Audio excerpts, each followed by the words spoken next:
buen día para todos. Mi nombre es Alejandro Salamanca, soy estudiante de Medicina Veterinaria y el día de hoy vamos a hablar acerca del metabolismo en los procesos de glucólisis, de la glucogenólisis y la gluconeogénesis, ¿sí? Son tres procesos en los cuales participa como tal la sustancia de glucógeno y pues ya vamos a hablar de cada uno de ellos a continuación, junto con mis compañeros María José, William, Kevin y Ronaldo Taracho. Hola, buenas tardes. Mi nombre es Robles Niño William Hernando. Soy estudiante de Medicina Veterinaria y Zootecnia, segundo semestre, y a continuación voy a explicar una parte del proceso del metabolismo en la glucólisis.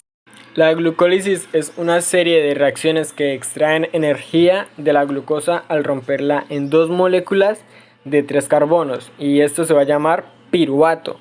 La glucólisis es una vía metabólica ancestral, o sea, desde hace muchos años, y se encuentra en la mayoría de los organismos vivos hoy en día.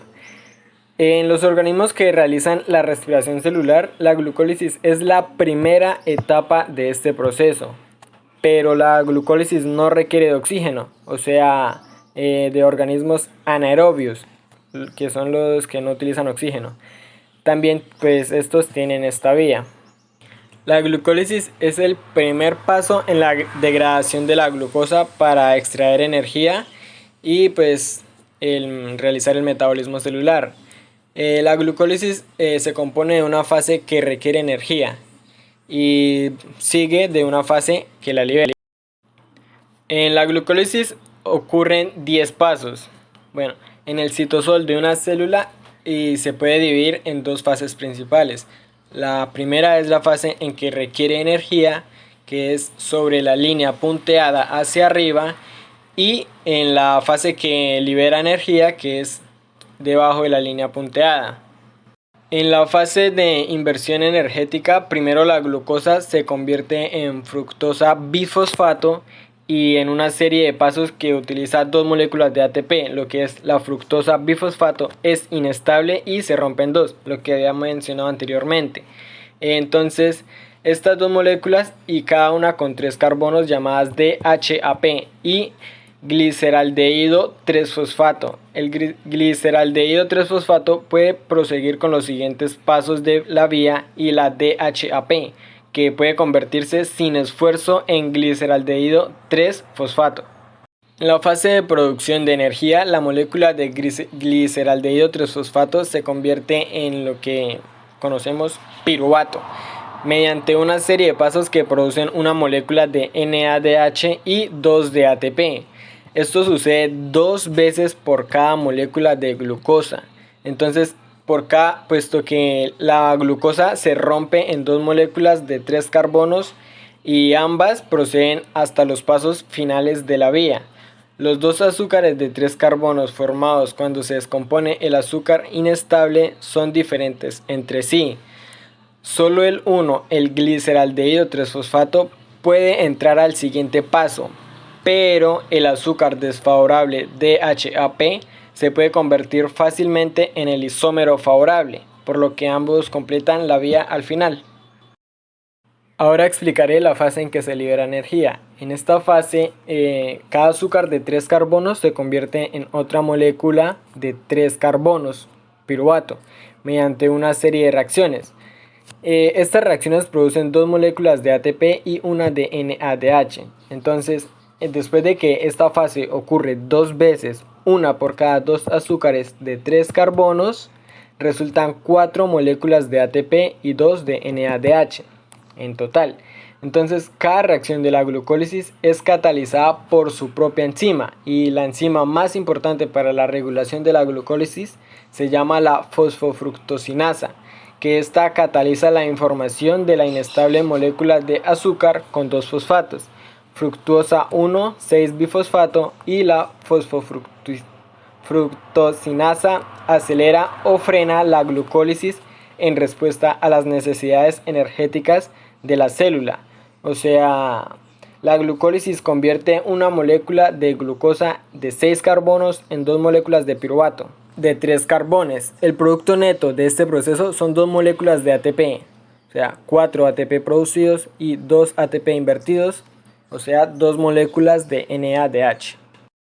Bien, ya vimos lo que pasa pues en términos durante la fase de la glucólisis en la que se requiere energía. Entonces se gastan 2 moléculas de ATP para formar un azúcar inestable con 2 grupos fosfato, el cual se rompe para formar 2 moléculas de 3 carbonos que son isómeros entre sí. Ahora vamos a explicar la imagen. En el paso 1, un grupo fosfato se transfiere de ATP a la glucosa y transforma en glucosa 6-fosfato. La glucosa 6-fosfato es más reactiva que la glucosa y le adiciona al fosfato, retiene la glucosa dentro de la célula, porque la glucosa con un fosfato es incapaz de atravesar por sí sola la membrana. En el paso 2, la glucosa 6-fosfato se convierte en su isómero y la fructosa 6-fosfato. En el paso 3, un grupo fosfato se transfiere de ATP a la fructosa 6-fosfato y se produce fructosa 1,6-bifosfato.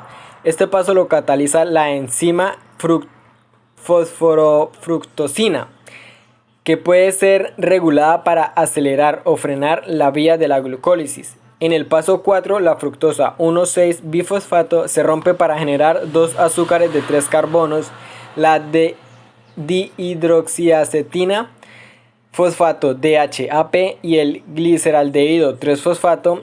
Estas moléculas son isómeros el uno del otro, pero solo el gliceraldehído 3-fosfato puede continuar directamente con los siguientes pasos de la glucólisis. En el paso 5, la DHAP se convierte en gliceraldehído 3-fosfato. Ambas moléculas existen en equilibrio, pero dicho equilibrio empuja, por decirlo así, fuertemente hacia abajo, considerando que el orden del diagrama anterior, conforme pues se va utilizando el gliceraldehído 3-fosfato, es así que al final toda la DHAP se convierte en gliceraldehído 3-fosfato. Y a continuación va a seguir mi compañera. Gracias. Mi nombre es María Caballero García, estudiante de Medicina Veterinaria y Zootecnia. Y hoy les voy a explicar el segundo paso del metabolismo en proceso de glucólisis, el cual corresponde a la liberación de la energía.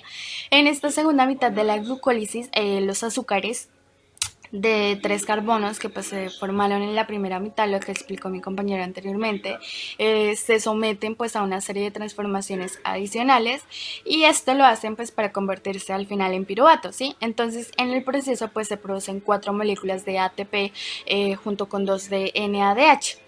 Las reacciones que pues les voy a mostrar a continuación, hay que tener en cuenta que estas ocurren 2 veces por cada molécula de glucosa, puesto que pues la glucosa se rompe en 2 moléculas de 3 carbonos y pues ambas proceden por la vía.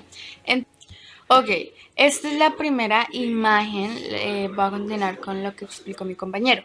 Tenemos en el paso número 6 2 semireacciones que ocurren simultáneamente. Entonces la primera es la oxidación del gliceraldehído 3-fosfato, acá lo pueden observar, ¿sí? Que pues es uno de los azúcares de 3 carbonos que pues se forma en la fase inicial. En las segundas semireacciones tenemos la reducción del NAD positivo, ¿sí? Que pues se transforma en NADH más H positivo, es decir, él pasa de gliceraldehído 3-fosfato a gliceraldehído 3-fosfato deshidrogenasa. Acá lo pueden observar.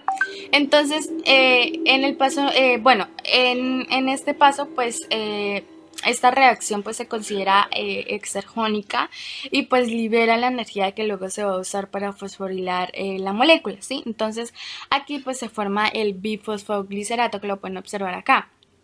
Entonces pasamos al paso número 7, ¿sí? El bifosfoglicerato pues dona uno de sus grupos de fosfato, acá lo pueden observar, ¿sí? Lo cual pues se transforma en una molécula de ATP y en este proceso pues se convierte en 3-fosfoglicerato, es decir, pasa de fosfoglicerato sinasa a fosfoglicerato mutasa. Entonces, bueno, continuamos. En el paso número 8, este fosfoglicerato se convierte en su isómero, ¿sí? Entonces, ¿qué quiere decir esto? Que pues pasa a 2-fosfoglicerato. Entonces, seguimos. Acá pueden observar su estructura, ¿sí? Seguimos. En el paso número 9, el fosfoglicerato o la enolasa pierde una molécula de agua, acá lo pueden observar, y pues se transforma en fosfoenolpiruvato, que significa PEP en su abreviación. Entonces el PEP pues es una molécula la cual se considera inestable, es inestable, que pues quiere decir que está lista para perder su grupo fosfato en el paso final de la glucólisis. Entonces tenemos como último paso el paso 10, en el cual el PEP de inmediato dona su grupo fosfato, acá lo podemos observar, al ADP. Entonces se forma la segunda molécula de ATP y pues al perder su fosfato PEP pues se convierte en piruvato. Entonces este sería el grupo final de la glucólisis, piruvato sinasa. Finalmente queda tenemos, piruvato. Pero ¿qué le sucede al piruvato y al NADH? Bueno, al final de la glucólisis nos quedan 2 moléculas de ATP, 2 de NADH y 2 de piruvato. Si hay oxígeno presente, pues el piruvato se puede degradar, es decir, se oxida hasta dióxido de carbono en la respiración celular y pues así se obtienen más moléculas de ATP. Pero entonces, ¿qué pasa con el NADH? Bueno, no puede estar solo por ahí como en la célula acumulándose, no. Eso es porque pues las células solo tienen como un cierto número de moléculas de NAD positivo. Entonces, esta molécula pues va y viene, ¿sí? Va, regresa y así. Esto pues entre sus estados de oxidado, que quiere decir NAD positivo, y en su estado reducido, que es NADH. Entonces aquí les puse una reacción. Entonces aquí explico que la glucólisis necesita NAD para pues que se puedan aceptar electrones durante una reacción específica. Si no hay NAD positivo, pues porque está en forma de NADH, pues esta reacción no puede ocurrir y la glucólisis pues se detiene, se para, se pausa. Entonces pues por lo tanto todas las células suelen necesitar y necesitan una forma de convertir NADH NADH de NAD positivo, ¿sí? Esto pues para mantener la glucólisis andando, funcionando. Principalmente hay 2 formas de lograr esto. Cuando hay oxígeno presente, el NADH puede donar sus electrones a la cadena de transporte de electrones y pues así se regenera el NADH positivo para usarlo en la glucólisis. Un bono extra, por así decirlo, es que se puede producir un poco más de ATP. En el caso número 2, en ausencia de oxígeno, las células pueden usar otras vías más simples para regenerar NAD positivo. Sí, entonces en dichas vías el NADH pues dona sus electrones a una molécula aceptora en una pues reacción que no suele generar ATP o que no genera ATP, ¿sí? Pero pues sí regenera NAD positivo y entonces pues la glucólisis puede continuar, puede seguir funcionando, puede seguir andando. Este proceso se suele considerar o denominar fermentación, que pues es una de las principales estrategias metabólicas de muchas bacterias. Un ejemplo puede ser la bacteria Lactobacillus acidopilus, también pues algunas células de nuestro cuerpo, del cuerpo del animal, ejemplo como los glóbulos rojos que pues suelen depender de la fermentación para generar su ATP. Espero hayan entendido, perdón. Inicialmente, el proceso de glucogenólisis es un proceso de degradación del glucógeno en el cual se obtienen a partir de él glucosa 6-fosfato y una glucosa libre, en las cuales tienen la función de que una vez las reservas de glucosa que se encuentran en el torrente sanguíneo de un ser vivo se empiezan a escasear o a acabar, entonces se activa este proceso. Es un proceso catabólico porque pues se encarga de la degradación. A diferencia del proceso de gluconeogénesis, es un proceso metabólico, el cual pues mi compañero les va a explicar. A continuación vamos a ver algunas características que lo hacen diferente de los otros procesos. Bueno, entonces este proceso de la glucogenólisis se desarrolla en animales. Para el ejemplo vamos a trabajar con un perrito en el cual una vez cuando se va a realizar algún proceso quirúrgico o de algún examen, ellos requieren de un ayuno previo o una hipoglicemia. Esta hipoglicemia cuando se genera es por el ayuno, es cuando se activa la glucogenólisis para poder aportarle al organismo las sustancias de glucosa que necesita para su funcionamiento. Es un proceso catabólico, como ya les había hablado, en el cual pues se degrada como tal la sustancia, es activado por el glucagón. En este también participa una enzima que se llama una enzima reguladora que se llama glucosa fosforilasa. También está el glucanotransferasa, la enzima desramificadora de glucosa, el fosfoglucomutasa y finalmente la glucosa 6-fosfato, que permite la hidrólisis para obtener como tal la molécula de glucosa y una molécula de hidrógeno. Este también es un proceso que se desarrolla en el citosol de la célula. En la parte izquierda pueden observar la molécula de glucógeno que se libera o que está almacenada en el hígado. Entonces, esta molécula tiene dos uniones en el alfa 1,4 y en el alfa 1,6. Como pueden observar, están los enlaces descritos y cada molécula de un color diferente. ¿Qué es lo que sucede? Que gracias a la enzima glucógeno fosforilasa transfiere 3 moléculas de glucosa a la cadena lineal y después el glucanotransferasa lo que hace es desramificar el monómero que se encuentra, este se isomeriza, por el cual, gracias a la fosfoglucomutasa, en el cual se isomeriza y se obtiene la glucosa 6-fosfato. Sin embargo, se requiere de un proceso finalmente de hidrólisis en el cual esta glucosa 6-fosfato, por medio de la glucosa 6-fosfatasa, que es otra enzima, se obtiene finalmente el monómero de glucosa y pues gracias al proceso de la hidrólisis se obtiene la molécula de agua o de H2O. Y pues eso con el fin de liberar para mantener los niveles estables de glucosa en el torrente sanguíneo. Bueno, mi nombre es Orlando Arias Rosa, soy del programa de Medicina Veterinaria y Zootecnia y hoy les vengo a hablar de la gluconeogénesis. Bueno, gluco es glucosa, neo es nuevo, génesis es formación, entonces sería formación de glucosa nueva. Va a empezar a partir del piruvato y el piruvato necesita 3 sustratos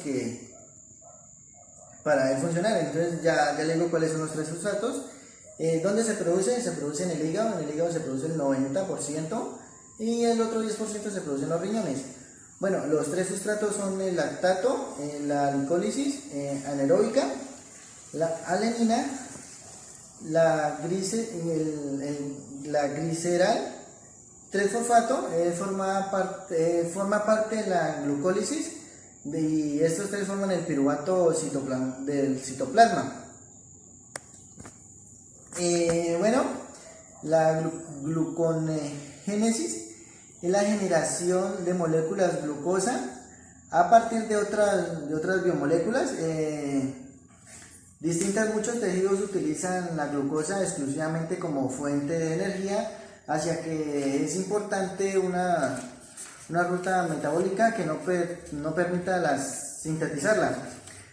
La glucogeneosis es necesaria, la ruta que va en el sentido contrario a la glucólisis. De hecho, estas dos vías comparten muchos en sistemas que catalizan reacciones reversibles. Mientras que la glucólisis es importante catalizar las reacciones en un sentido.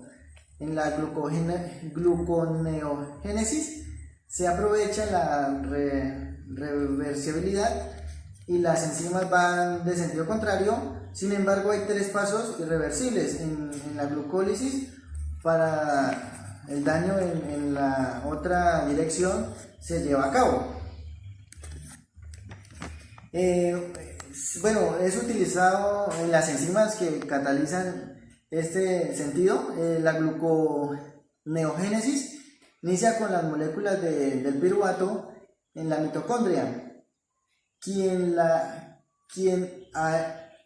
enzima del piruvato carboxilasa se encarga de agregar un carbono a la estructura, convirtiendo el piruvato en oxaloacetato, utilizando la la energía de una molécula ATP y un ion bicarbonato con fuente de carbono. El resto de la glucogénesis sucede en el citoplasma, así que es necesario transportar oxalocitrato a este compartimiento celular de la mitocondria. Para lograr el